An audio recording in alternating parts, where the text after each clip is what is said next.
On va s'inspirer aujourd'hui du cabinet de curiosité sociale de Gérald de Bronner pour un petit voyage. Un voyage fascinant au cœur des forces invisibles qui façonnent nos vies. Un peu comme ces anciens cabinets de curiosité de la Renaissance qui révélaient des merveilles cachées du monde, on va, ensemble, ouvrir les tiroirs secrets de notre quotidien. Et vous allez voir, on va y découvrir une logique assez extraordinaire. Alors, pour commencer, une question qui peut paraître simple, presque banale. Pourquoi est-ce que les réseaux sociaux nous rendent malheureux?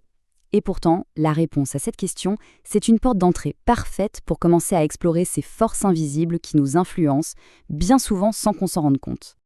Pour ce voyage, voici notre feuille de route. On va commencer par explorer les petits bugs de notre propre cerveau. Ensuite, on essaiera de déchiffrer les règles cachées de nos jeux sociaux. Puis on se penchera sur les étranges paradoxes de la vie moderne pour finalement apprendre à penser le monde un peu comme un sociologue. Le principe de notre exploration, il est tout simple. Notre quotidien est rempli de phénomènes extraordinaires. La seule condition, c'est de savoir où regarder. Et c'est précisément ce qu'on va faire maintenant en ouvrant ensemble ce cabinet de curiosité sociale. Allez, on commence par l'outil qu'on utilise absolument tous les jours, notre propre esprit. Et on va voir qu'il est sujet à des bugs assez fascinants, ce qu'on appelle des biais cognitifs, qui déforment notre perception de la réalité et qui nous poussent à prendre des décisions parfois très surprenantes. Tenez, voilà une petite énigme, bien réelle. On a deux pays voisins, des cultures qui sont quand même assez proches, et pourtant un écart spectaculaire dans un acte de générosité. Comment on explique ça? La réponse, en fait, ce n'est pas une question de morale ou de générosité. Non, elle se trouve dans un mécanisme mental qui est aussi simple que puissant. Et ce mécanisme, c'est ce qu'on appelle l'effet de cadrage.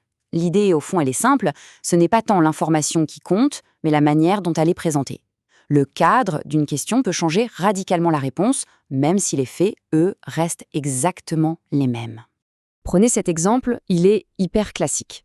Face au programme A, notre cerveau se concentre sur les 200 vies qui seront sauvées. C'est un cadre positif. Mais face au programme B, l'attention se porte sur les 400 personnes qui mourront. Là, c'est un cadre négatif. L'issue est mathématiquement identique, mais notre décision, elle, est radicalement opposée. Et voilà, la solution à notre énigme. En Autriche, on est donneur par défaut. Pour ne pas l'être, il faut le dire explicitement. En Allemagne, c'est l'inverse. Il faut faire une démarche active pour le devenir. Ce n'est donc pas une question de générosité, mais de la façon dont le choix est présenté. Le choix par défaut, c'est très souvent celui qu'on finit par prendre. Ok, donc notre cerveau est sensible au cadre d'une question, mais ce n'est pas tout. Il est aussi, et ça c'est un autre gros problème, terriblement mauvais pour estimer les proportions et les fréquences. Et là-dessus, notre intuition nous joue constamment des tours. Et le coupable, le voici. C'est le biais de disponibilité.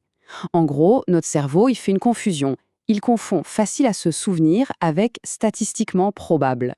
Résultat, tout ce qui est spectaculaire, très médiatisé ou qui nous fait peur nous paraît beaucoup plus fréquent que ça ne l'est en réalité. Pour que ce soit bien concret, prenons un exemple tiré d'une enquête Ipsos. Dans 14 pays, on a demandé aux gens d'estimer la part de la population de confession musulmane. En moyenne, la réponse était 16%. Gardons bien ce chiffre en tête. Et maintenant, regardez le chiffre réel, environ 3%. L'écart est juste spectaculaire. C'est la preuve parfaite de ce biais. La surexposition médiatique d'un sujet a, ici, multiplié par plus de 5 notre perception de sa présence réelle dans la société. Allez, un dernier biais pour la route. Et celui-là, il est assez incroyable parce qu'il illustre une erreur qui a coûté 1,7 milliard de dollars. L'idée que les petites écoles sont plus performantes, ça semble intuitif, non? Et les données semblaient le confirmer. Les petites structures étaient surreprésentées parmi les toutes meilleures. Mais il y avait un piège. Le piège, il est là. C'est ce qu'on appelle le biais de représentativité. Notre intuition ignore une loi statistique toute simple. Plus un échantillon est petit, plus les résultats risquent d'être extrêmes, dans un sens comme dans l'autre.